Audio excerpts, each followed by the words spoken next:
Então, pessoal, eu separei aqui, né, alguns exercícios para a gente fazer uma espécie de uma revisão, né, sobre as aplicações das leis de Newton, tá ok?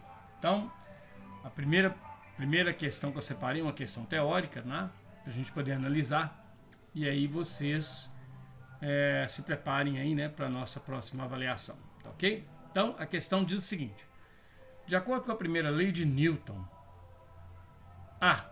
Um corpo tende a permanecer em repouso ou em movimento retilíneo uniforme quando a resultante das forças que atuam sobre ele é nula. B. Um corpo permanece em movimento apenas quando houver uma força atuando sobre ele. C. Quando a resultante das forças que atuam sobre um corpo é igual a zero, esse corpo somente pode estar em repouso. D. A inércia de um objeto independe da sua massa. E D. Uma partícula tende a permanecer em aceleração constante. Ok? Vamos analisar. Bom, então vamos ver aqui o seguinte, né? De acordo com a primeira lei de Newton, o que diz? A primeira lei de Newton diz o seguinte: ela trata das situações, né?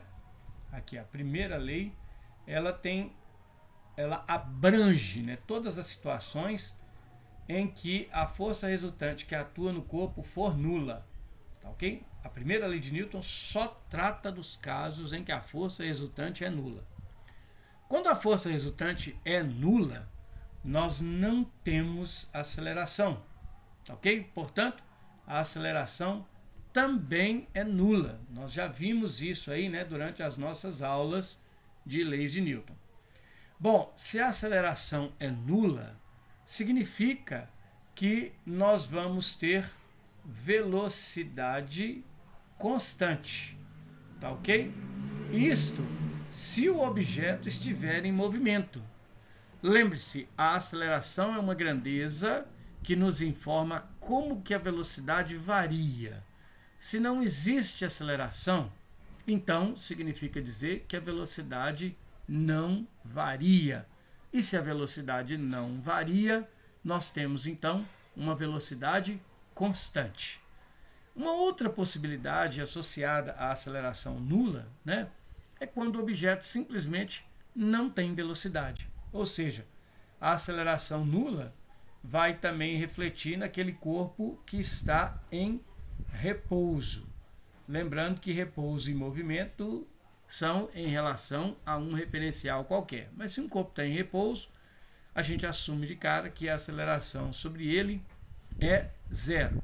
Então, como a primeira lei de Newton trata dos casos em que a força resultante é nula, portanto, dos casos onde a aceleração é zero, o que implica em um corpo ter velocidade constante ou estar em repouso, a gente conclui que a afirmativa correta para essa questão é, no caso, a afirmativa a letra A, aquela que diz que um corpo tende a permanecer em repouso ou em movimento retilíneo uniforme quando a resultante das forças que atuam sobre ele é nula.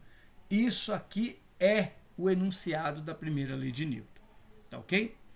Lembre-se que movimento retilíneo e uniforme é aquele movimento que acontece em linha reta e com velocidade constante.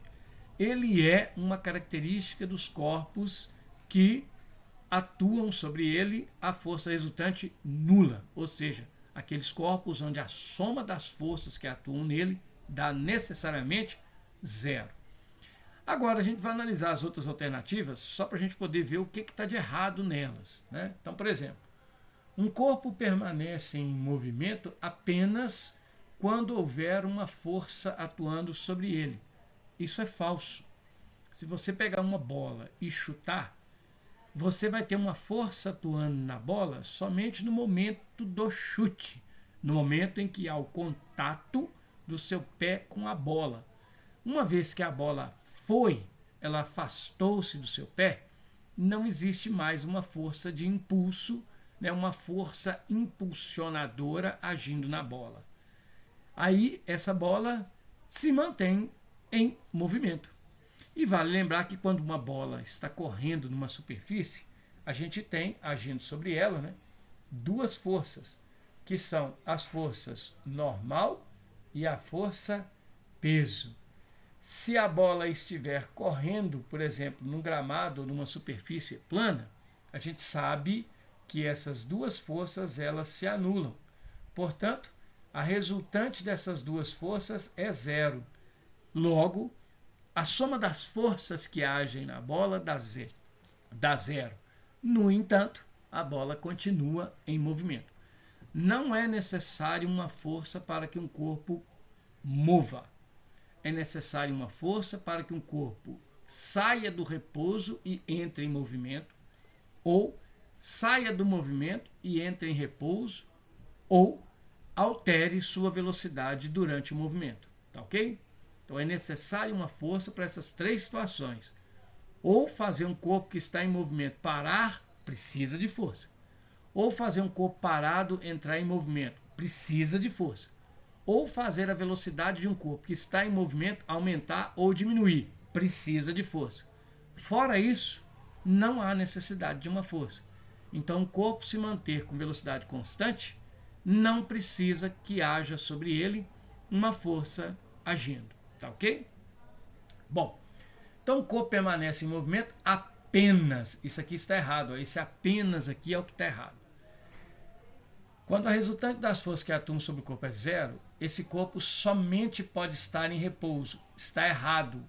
Ele pode estar em movimento retilíneo e uniforme. Ou seja, ele pode estar em movimento com velocidade constante. A inércia de um corpo independe da sua massa. É falso. O que é inércia? É a tendência de um corpo manter o seu estado de movimento. Então vejam, quer ver que depende da massa? O que é mais fácil de empurrar? Veja bem, um carrinho de compra vazio ou um carrinho de compra cheio? Todo mundo sabe que um carrinho de compra cheio é mais difícil de empurrar, requer mais força do que um carrinho de compra vazio. Portanto, quanto maior é a massa de um corpo, maior é a sua inércia. A massa é a medida numérica da inércia. Quanto maior é a massa, maior é a inércia. Ou seja, mais é difícil alterar o estado de movimento do corpo. Tá ok? E quanto menor for a massa, menor é a inércia. Mais fácil é alterar o estado de movimento do corpo. Agora, uma partícula tende a permanecer em aceleração constante. Isso é falso.